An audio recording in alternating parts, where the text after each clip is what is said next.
Now let me talk about House Bill 99.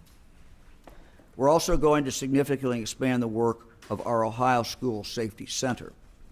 Just a short time ago, I signed House Bill 99, sponsored by Representative Thomas Hall, which appropriates $6 million to expand the center, which again we created in 2019 as the first statewide office of its kind that focuses on nothing but the safety of school children and school staff. The funding appropriated through House Bill 99 will allow us to carry out Senator Frank Hoagland's vision to create a new safety and crisis division within the Ohio School Safety Center. This division will be primarily focused on developing and delivering school safety training for educators. The division will employ a chief mobile training officer who will be either a military veteran or a licensed law enforcement officer, according to the language of the bill, to oversee 16 new regional training officers.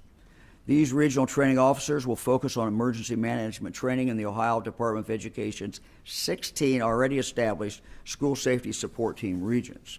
And, although it's not part of the bill, I've also directed our Ohio School Safety Center to expand its local community liaison from 5 positions to 16. While the training officers will focus exclusively on training, let me distinguish between the training officers and our liaison officers. While the training officers will focus exclusively on training, our liaisons will work with schools to secure resources and supports for emotional safety. They'll help with the school vulnerability assessment, that identifying physical safety gaps, and they'll also work with schools on cyber safety as well. So in total, we're adding 28 new staff members to the School Safety Center. That's 26 more people who will work every single day on nothing but the safety of our schools. Let me talk now in regard to House Bill 99 in regard to the arming of staff.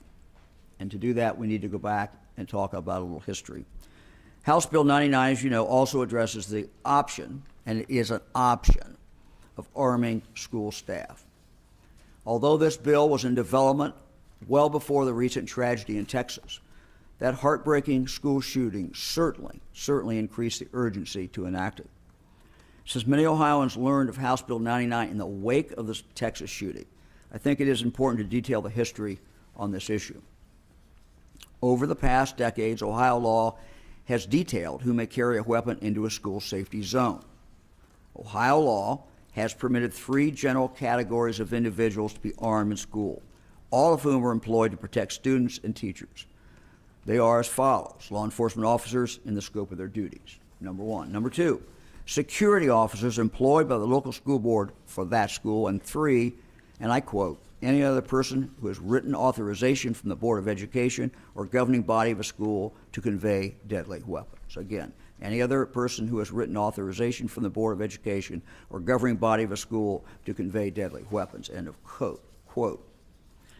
Now, when I was Attorney General, I expressed my support for school districts to use that third option to designate individuals to carry a weapon and provide assistance in the event of a threat. I must also add, though, if you'll recall, that at that time I said if I was on the school board, my preference would be for a police officer, school safety officer.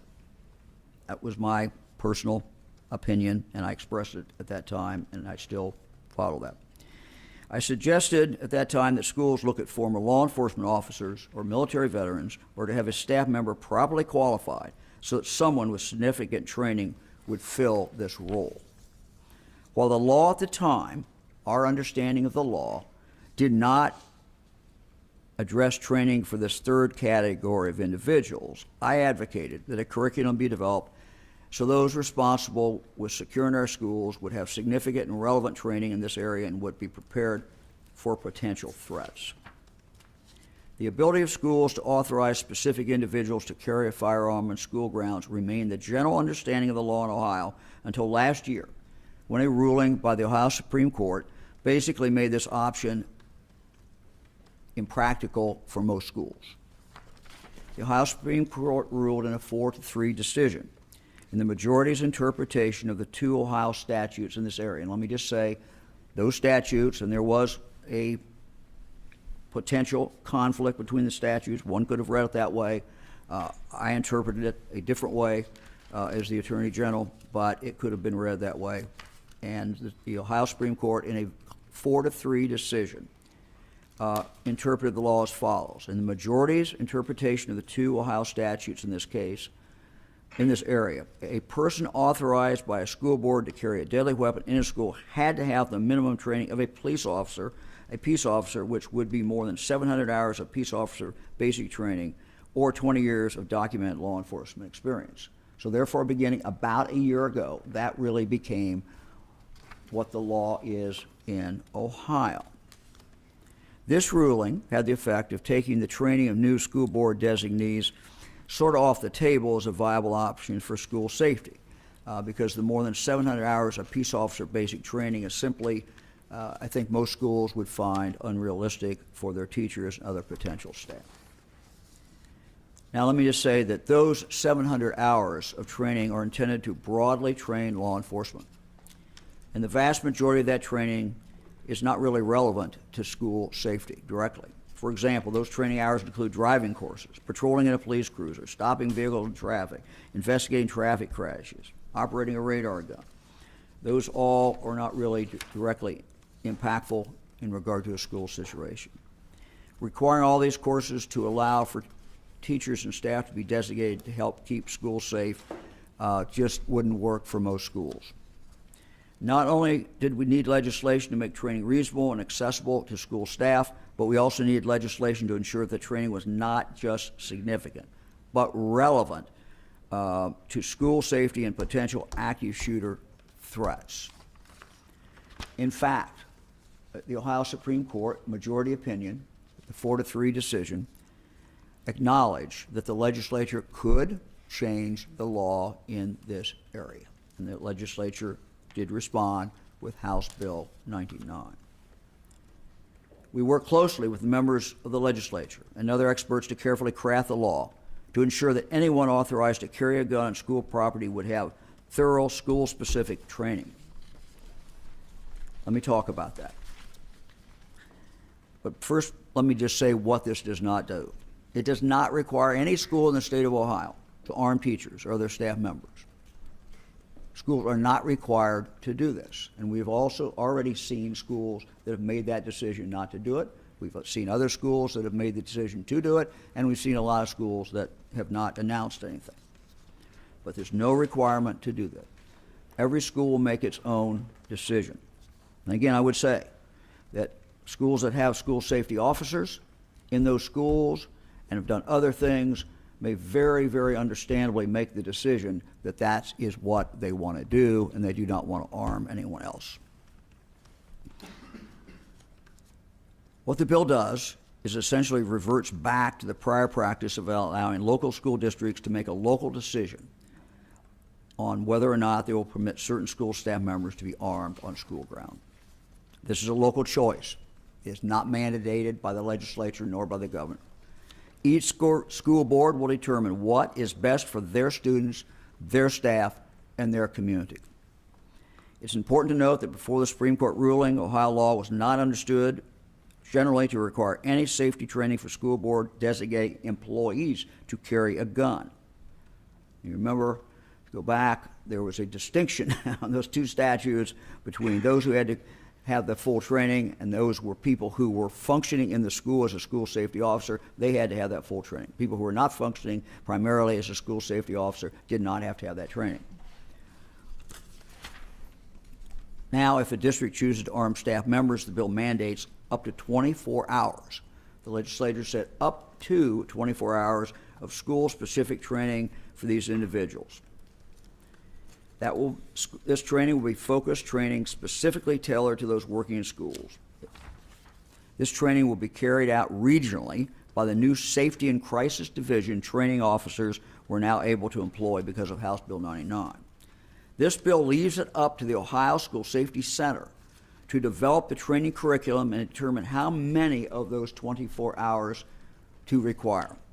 I'm announcing today that I have directed the School Safety Center to require all 24 of those hours. I'm directing the School Safety Center to require the maximum number of hours provided by the legislature, which is 24.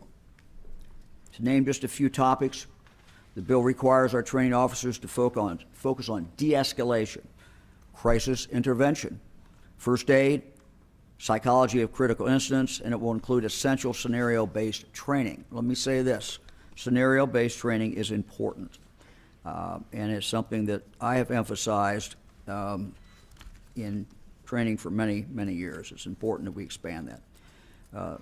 Further, those authorized to carry guns in schools must have a criminal background check each year under the bill, and they're required to take up to 8 hours of requalification training annually. So I'm announcing today that I have asked the Ohio School Safety Center and ordered them to require all 8 hours each year.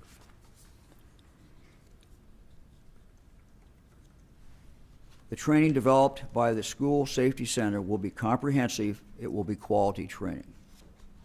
We certainly understand that some districts may want even more training for their staff, and let me talk about this because the bill provides for that. The bill does not prohibit a school district from requiring more, which is why I've also directed the Ohio School Safety Center to develop and offer training that goes above and beyond what's allowed by law in House Bill 99. And I'm announcing today that I am asking them to develop additional blocks of training. Those blocks of training could be 6 additional hours. It could offer a school 20, of course, the 24. It could offer a school of 30. It could offer the school of 36, of 40. We will offer these schools in various levels of training, and they'll be up to the school to determine that they will have to do the 24. Let me just close by saying I remain committed to supporting and expanding our mental health efforts and services, and will continue working with the General Assembly on this. This has to do with adults as well as children. In the meantime, our schools have a valuable resource in the Ohio School Safety Center for one-on-one consultation on implementing a comprehensive school safety framework. Not only will schools receive feedback on areas of improvement, but our staff will help the schools implement these improvements step by step. Our school safety teams will also facilitate training in both physical and emotional safety for all school staff to ensure they know how to identify concerning behavioral and physical vulnerabilities. All of the services they provide interact to create a layered approach to school safety, from the physical safety of the buildings to ensuring staff are properly trained, to making resources available to care for the mental wellness of our kids. Ensuring that each layer operates in tandem with the others is so very important. Cooperation is important. And one of the things that we've always emphasized is the close working relationship between our local schools and our police forces and our mental health community resources as well. Also, school safety is everyone's business, not just the school professionals. If parents or citizens see something, they should say something. If they see something on the internet, if they get something home from one of their children in school that indicates a child in school is a problem, they should speak up. People need to speak up. It is the responsibility of everyone. I'm committed to continuing to do all we can to be a resource for our teachers, administrators, and other school staff to help protect our kids. I want to thank the General Assembly for their support of these school safety measures, particularly Representative Hall and Senator Hoagland, who are here today.